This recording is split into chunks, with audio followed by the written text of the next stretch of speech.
전능하사 천지를 만드신 하나님 아버지를 내가 믿사오며 그 외아들 우리 주 예수 그리스도를 믿사오니 이는 성령으로 잉태하사 동정녀 마리아에게 나시고 본디오 빌라도에게 고난을 받사 십자가에 못 박혀 죽으시고 장사한 지 사흘 만에 죽은 자 가운데서 다시 살아나시며 하늘에 오르사 전능하신 하나님 편에 앉아 계시다가 저리로서 산자와 죽은 자를 심판하러 오시리라. 성령을 믿사오며 거룩한 공예와 성도가 서로 교통하는 것과 죄를 사해 주시는 것과 몸이 다시 사는 것과 영원히 사는 것을 믿사옵나이다. 아멘. 찬송가 570장 찬송하시겠습니다.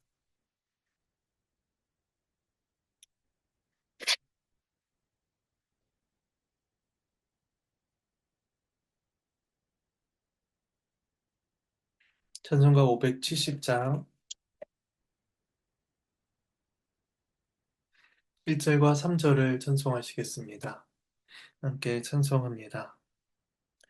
주는 나를 기르시는 목자요 나는 주님의 귀한 어린 양 푸른 풀밭 맑은 시냇물가로 나를 늘 인도하여 주신다. 주는 나의 좋은 목자 나는 그의 어린 양 저를 따라 꼴을 먹여주시니 내게 부족함 전혀 없어라. 못된 짐승 나를 해치 못하고 거친 비바람 상치 못하리. 나의 주님 강한 손을 펼치사 나를 주야로 지켜주신다. 주는 나의 좋은 목자 나는 그의 어린 양 저를 따라 꼴을 먹여주시니 내게 부족함 전혀 없어라. 아멘.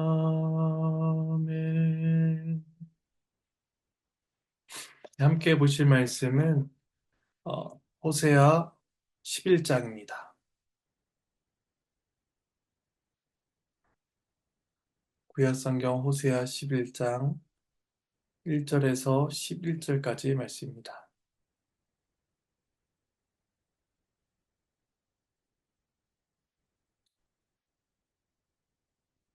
호세아 1장, 호세아 11장 1절에서 11절 말씀입니다. 말씀은 본문을 살피는 가운데 봉독하도록 하겠습니다. 호세아서에서 하나님과 이스라엘의 관계를 설명하는 주된 비유의 방식은 남편과 아내의 관계입니다.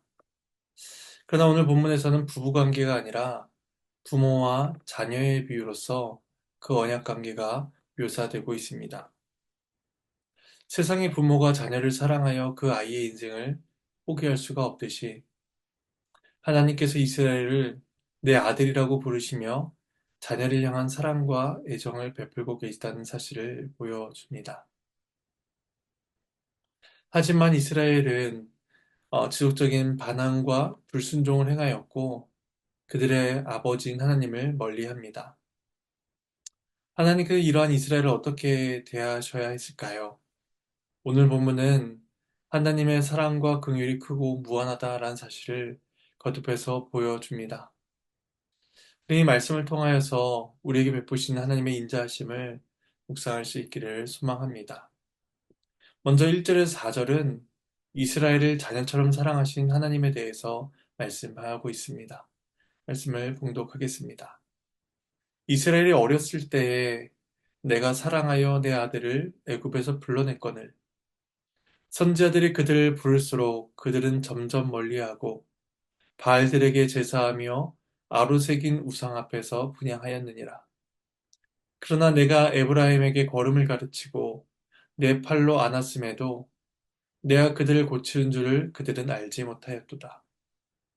내가 사람의 줄, 곧 사랑의 줄로 그들을 이끌었고 그들에게 대하여 그 목에서 멍에를 벗기는 자같이 되었으며 그들 앞에 먹을 것을 두었노라.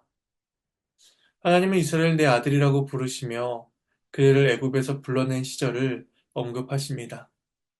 그때 이스라엘은 어렸을 때 아이였습니다. 어렸을 때는 스스로의 힘으로 살 수 없고 누군가의 돌봄이 필요한 그런 상황을 가리켜 줍니다. 아무런 조건과 대가 없는 일방적 사랑으로서 이스라엘을 선택하셨다라는 것이죠. 하나님께서는 부모의 애틋한 사랑으로 그들을 양육하셨지만, 그런데 그 관계는 거의 시작부터 어긋나기 시작했습니다. 이스라엘이 하나님의 보호를 거부하고 가나안에 살게 된 바알과 우상들을 따랐기 때문입니다. 그들은 도시의 문화와 풍요 종교에 빠져서 부모이신 하나님을 멀리 했습니다. 이 하나님 선지를 통해서 말씀하셨습니다. 돌아오라, 돌아오라. 하지만 하나님이 그들을 부를수록 그들은 점점 더 멀리하고 우상 앞에 분양합니다. 점점 더 멀리 갔다라는 것은 반복적으로 돌아왔다가 다시 떠난 것이 아니라 한 번 떠난 이후로 다시 돌아오지 않았다라는 것을 의미합니다. 그들의 배교는 일시적인 것이 아니라 의도적인 것이었으며 지속적으로 행해졌습니다. 하나님은 이스라엘 어린 시절을 회상하시며 계속해서 말씀하십니다. 내가 걸음마를 가르치고 내 팔로 안아주었지만 그들은 내가 고치는 것을 깨닫지 못했다라는 것입니다. 하나님은 이스라엘에게 율법을 주셨고 만나와 메추라기로 매일같이 그들을 먹이셨습니다. 구름과 불기둥으로 그들을 인도하시고 때마다 그들을 구원해 주셨습니다. 이스라엘이 한 나라로 세워질 수 있도록 그들의 손을 붙들어 걷게 하시고 안아주신 것입니다. 그리고 또한 하나님은 사람의 줄, 곧 사랑의 줄로서 그들을 이끄셨습니다. 이 사랑의 줄은 뒤에 이어지는 목의 멍에와 대조를 이룹니다. 하나님은 짐승을 다루듯이 이스라엘 대하신 것이 아니라 인격적으로 대우하셨다는 것입니다. 채찍과 매로써 그들을 대하지 아니하시고 사랑과 애정으로 그들을 대하셨습니다. 그리고 이방의 왕들을 이스라엘에게 멍에를 씌움으로써 좀처럼 이방의 왕들은 그렇게 다루었지만 하나님은 반대로 그들의 멍에를 벗겨주셨습니다. 멍에가 벗겨진 소들이 쉼을 누리며 꼴을 배부르게 먹을 수 있듯이 이스라엘에게 자유와 안식을 베푸신 것입니다. 이스라엘은 자신들의 자유로운 의지 가운데 살아가며 자발적인 의사를 통해 생각하고 행동할 수가 있었던 것이죠. 이처럼 하나님은 이스라엘을 인격적으로 대하시며 한결같은 은혜와 사랑을 끝없이 베푸셨고 그들에게 풍족하게 베풀어 주셨습니다. 하지만 문제는 이스라엘이 하나님을 알지 못했다는 것입니다. 하나님의 질kan 사랑에도 불구하고 죄로 반응하니 그들에겐 특단의 조치가 필요했습니다. 그것은 바로 징계의 심판입니다. 그래서 5절에서 7절은 아수르로 끌려갈 이스라엘에 대해서 말씀하고 있습니다. 말씀을 봉독하겠습니다. 그들은 애굽 땅으로 되돌아가지 못하겠거늘 내게 돌아오기를 싫어하니 아수르 사람이 그 임금이 될 것이라.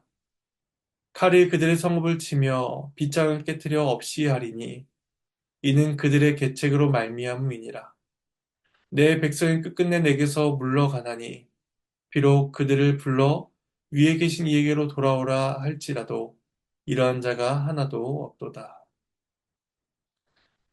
그들이 애굽으로 돌아가지 못할 것이다, 돌아가지 못한다라는 그 말씀의 의미는 두 가지로 생각해 볼 수가 있습니다. 하나는 죄 가운데로 돌아가지 못할 것이다, 그런 뜻으로 보는 것이고, 또 다른 하나는 애굽으로 도움을 구하러 가지 못할 것이다 라고 보는 것이 견해입니다.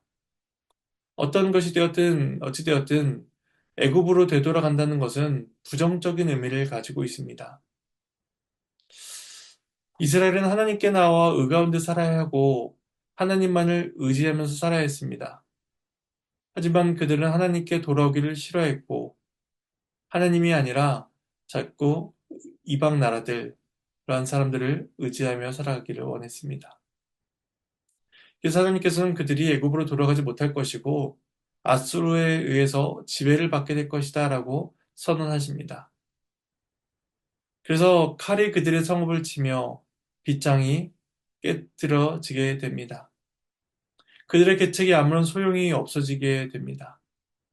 정치, 종교 지도자들은 군사적인 안보를 위해서 주변국들과 동맹을 맺고 또 여러 계획들을 가지고 있었지만 모든 것들이 무용지물이 되고 마는 것이죠.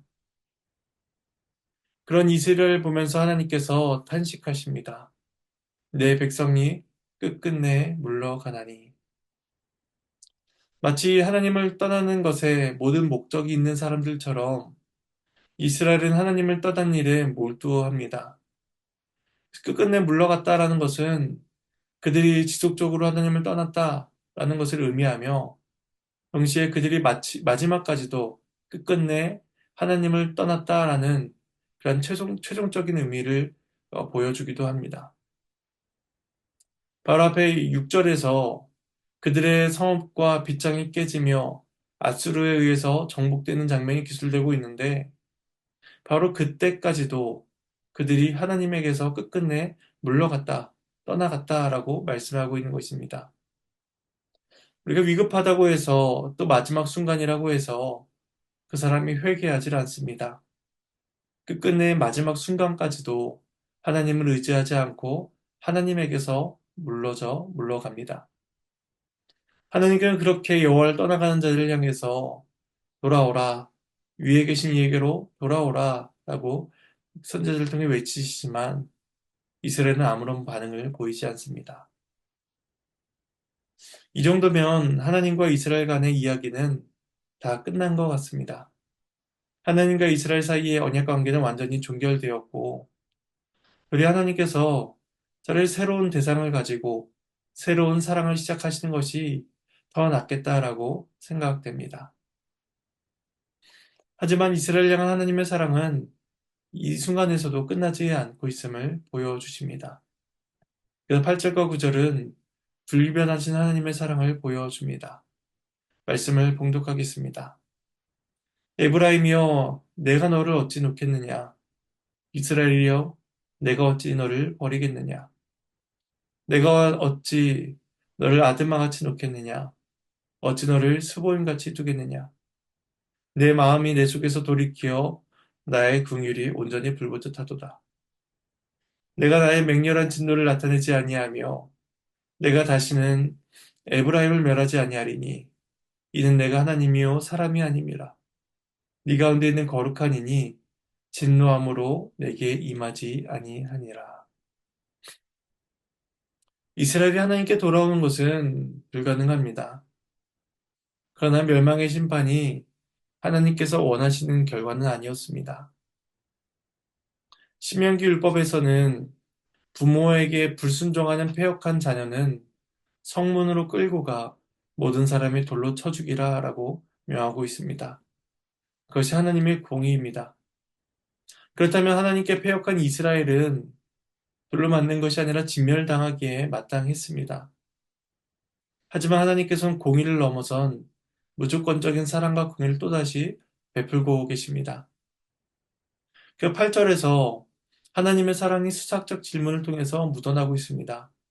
내가 어찌하여, 내가 어찌라는 이 표현을 네 번이나 반복됨으로써 이스라엘에 대한 안타까운 마음이 드러나고 있습니다. 그리고 그 언약을 파기한 이스라엘을 포기하지 아니하시고 그들과의 언약을 이끌고 가시겠다라는 의지를 드러내십니다. 아드마와 스보임은 창세기에서 소돔과 고모라가 멸망할 때에 함께 멸망당한 도시들입니다. 이 아드마와 스보임은 소돔과 고모라처럼 잘 알려진 도시는 아닐 수 있습니다. 그러나 하나님은 그들의 죄악까지도 모두 알고 계셨으며 그들 역시도 소돔과 고모라와 함께 멸망당하게 하셨습니다. 악의 크기가 크든 작든 누구도 예외 없이 멸망을 당할 것이지만 하나님의 백성인 이스라엘은 결코 그럴 수 없다라고 말씀하고 있습니다. 하나님께서는 내 마음이 내 속에서 돌이키어 나의 긍휼이 온전히 불붙듯 한다라고 말씀하고 있습니다. 이것은 하나님의 마음이 이랬다가 저랬다가 하는 것을 보여주지 않습니다. 그러니까 화냈다가 돌아서서 자비를 베푸는 분이 아니라는 것이죠. 이러한 표현은 이스라엘을 향한 하나님의 사랑과 긍휼이 얼마나 뜨겁고 또 생생한가를 보여줍니다. 언약 백성을 향한 사랑을 참지 못하신 하나님은 그 에브라임을 멸망치 아니하시겠다라고 그렇게 말씀하고 있는 것입니다. 이런 말씀은 앞에서 하신 그 심판의 말씀을 모두 무효로 하시겠다라는 것이 아니죠. 이스라엘 징계하시되 그들을 다시 회복시키시겠다라고 말씀하고 있는 것입니다. 우리는 이러한 하나님의 공의와 사랑을 이해할 수가 없습니다. 하나님의 지혜와 그 작전의 신비를 우리는 도무지 알 수가 없습니다. 그래서 하나님께서 이렇게 말씀하십니다. 내가 하나님이요 사람이 아님이라. 하나님은 우리와 같은 생각과 판단에 따라 움직이는 분이 아니십니다. 불순종과 형벌, 그냥 인과응보라는 공식에 갇힌 그러한 분이 아니라는 것이죠. 하나님께서는 충만한 공의와 충만한 사랑이 충돌하지 않게 일하고 계십니다. 또 하나님은 자신을 가리켜서 거룩한 이니 진노함으로 임하지 않을 것이다 라고 이어 말씀하십니다. 거룩은 부정과 함께 할 수가 없습니다. 그래서 하나님은 부정한 것을 심판하는 것이죠. 하지만 하나님의 심판에는 진노만이 아니라 자기 백성을 구원하고자 하신 하나님의 깊은 사랑 또한 담겨 있습니다. 사랑과 공의가 담겨서 심판이 행해지며 거룩함이 사랑과 공의로서 드러나고 있는 것입니다.